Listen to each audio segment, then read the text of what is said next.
என்னடா கொண்டு வந்திருக்கீங்க? ஐயா வடை கொண்டாந்துருக்கேங்க. எப்போ சுட்டதுடா? ஐயா நேற்று சுட்டதுங்க. ஆஹா, செல்லாது செல்லாது செல்லாது. அடுத்து என்னதுடா? ஐயா இட்லி கொண்டாந்துருக்கேங்க. யார் சுட்டதுடா? நம்ம ஊர் அருக்காய் கிளவி தாங்கய்யா. ஜிஎஸ்டி எல்லாம் போட்டுச்சா? ஆமாங்கய்யா, எல்லாம் போட்டிருக்கு. செல்லாது செல்லாது. அடுத்து என்னதுடா? சோறு சாம்பாருங்கய்யா. எங்கடா சமைச்சது? அடுப்பில் தாங்கய்யா. என்னடா கிண்டலாடா? யாருடா சமைச்சது? நம்ம அழுக்க ஆர்வம் தான். செல்லாது செல்லாது. இது என்னதுடா? மீனுங்கய்யா. குளத்து மீனா கடல் மீனா? குளத்து மீன் தாங்கய்யா. செல்லாது செல்லாது செல்லாது. அடுத்து என்னதுடா? அண்ணே ஏன்னே கேட்குறீங்க? அந்த அக்கா அழுதுகிட்டே வெங்காயமும் தக்காளியும் நறுக்கி அங்கே அப்படியே வதக்குனாங்களா. அந்த அண்ணே இதை செய் அதை செய்யின்னு சொல்லிக்கிட்டே இருந்தாங்க.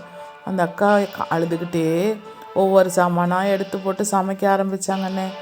அப்புறமா கடைசியாக நல்லா வாசமாக ஒரு பிரியாணி செஞ்சாங்கண்ணே. முடிவில் சூப்பராக இருந்துச்சு. செல்லுண்டா.